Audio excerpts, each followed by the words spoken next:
নমস্কার, welcome to সোয়াদিকা kitchen.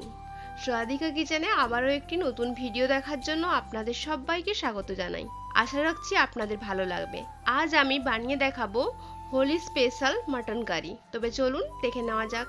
এখানে প্রথমে আমি মাটন ম্যারিনেট করে নেব। এর জন্য আমি 500 গ্রাম মাটন নিয়েছি। এর মধ্যে দিচ্ছি 1 টিস্পুন লাল লঙ্কার গুঁড়ো, 1 টিস্পুন হলুদ গুঁড়ো, পরিমাণ মতো লবণ, 2 টেবিলস্পুন সরিষার তেল। এবার সমস্ত ইনগ্রেডিয়েন্টস ভালোভাবে মিশিয়ে নিয়ে ঢাকা দিয়ে আমি ওভারনাইটের জন্য রেখে দেব। আপনারা চাইলে 30 মিনিট রেস্টিং এ রেখেও বানাতে পারেন, বাট রেস্টিং টাইম যদি বেশি হয় তাহলে টেস্টও ভালো হয়। এক্ষেত্রে বলে রাখি, 1 ঘন্টার বেশি যদি রেস্টিং টাইমে আপনারা রাখতে চান সেক্ষেত্রে অবশ্যই ফ্রিজে রাখবেন। এবার চলে যাচ্ছি মূল রান্নাতে। এর জন্য সবার প্রথমে এখানে আমি গুঁড়ো মশলার একটা পেস্ট বানিয়ে নিচ্ছি। এখানে একটা বাটিতে নিচ্ছি সামান্য জল, অ্যাড করছি হাফ টিস্পুন হলুদ গুঁড়ো, 1 teaspoon Kashmiri red chilli powder, এটা পুরোটাই অপশনাল, চাইলে স্কিপ করতে পারেন। 1 টিস্পুন লাল লঙ্কার গুঁড়ো, ঝালের পরিমাণ বুঝে আপনারা লাল লঙ্কার গুঁড়োটা বাড়িয়ে বা কমিয়ে নিতে পারেন। 1 টিস্পুন ধনে গুঁড়ো, half teaspoon black pepper powder বা গোলমরিচ গুঁড়ো, 1 টিস্পুন মিট মশলা। মিট মশলা যদি না থাকে সেক্ষেত্রে গরম মশলা দিতে পারেন। এবার সমস্ত কিছুকে মিশিয়ে নিয়ে আমি 10 মিনিটের জন্য ভিজতে দেব। অপরদিকে গ্যাসে রাখছি একটা প্রেসার প্যান। প্রেসার প্যান যদি না থাকে তাহলে আপনারা কড়াইতে মশলাটা কষিয়ে নিতে পারেন, তারপরে প্রেসারে ট্রান্সফার করে দিতে পারেন, বা পুরো রান্নাটাও কড়াইতে করতে পারেন, তবে সেক্ষেত্রে একটু টাইম টেকিং হবে। প্রেসার প্যান গরম হয়ে গেলে দিচ্ছি 4 টেবিলস্পুন পরিমাণ সরিষার তেল। তেল গরম হতে হতে কিছু গরম মশলা এখানে ক্রাশ করে নিচ্ছি, যা আমি ফোড়নের জন্য ব্যবহার করব।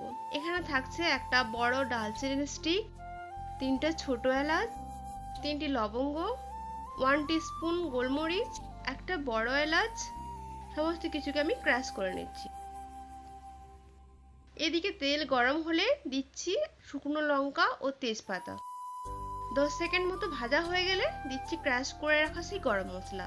30 সেকেন্ড মতো পরে যখন গরম মশলা থেকে একটা ভালো গন্ধ বেরোবে সেই সময় দিচ্ছি কেটে রাখা পেঁয়াজ। এখানে আমি 500 গ্রাম মটনের জন্য 4টি মাঝারি সাইজের পেঁয়াজ কুচি করে কেটে নিয়েছি। পেঁয়াজ যাতে তাড়াতাড়ি গলে যায় তার জন্য দিচ্ছি লবণ। এখানে আমি কারির জন্য পরিমাণ মতো লবণটা দিয়ে দিচ্ছি। লবণটা বুঝে দিতে হবে, যেহেতু ম্যারিনেশনের সময়ও দেওয়া আছে। 3 থেকে 4 মিনিট মতো পেঁয়াজ ভাজার পর দেখুন পেঁয়াজ গলে গেছে। এই সময় দিচ্ছি 2.5 টিস্পুন রসুন বাটা। রসুন পেস্ট একটু বেশি লাগবে।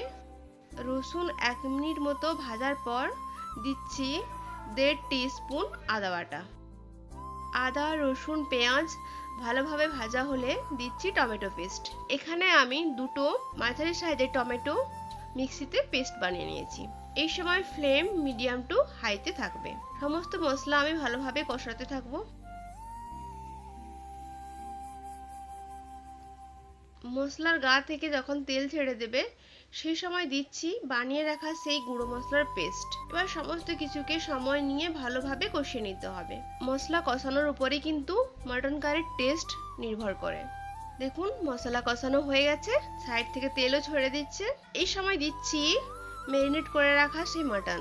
4 থেকে 5 মিনিট আমি গ্যাসের ফ্লেম হাই করে মাংসটা মশলার সঙ্গে কষিয়ে নেব। কষানো হয়ে গেছে, দিচ্ছি গ্রেভির জন্য জল। এখানে আমি 200 ml মতো গরম জল দিয়েছি। জল আর মাংস ভালোভাবে মিশিয়ে নিয়েছি। উপর থেকে ছড়িয়ে দিচ্ছি হাফ টিস্পুন পরিমাণ গরম মশলা।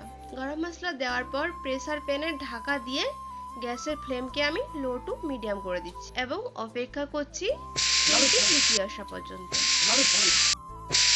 3টে সিটি চলে এসছে। এই সময় আমি অপেক্ষা করছি কুকারের প্রেসার রিলিজ হওয়া পর্যন্ত। 15 থেকে 20 মিনিট পর প্রেসার রিলিজ হয়ে গেছে। চলুন আপনাদের দেখিয়ে দিই।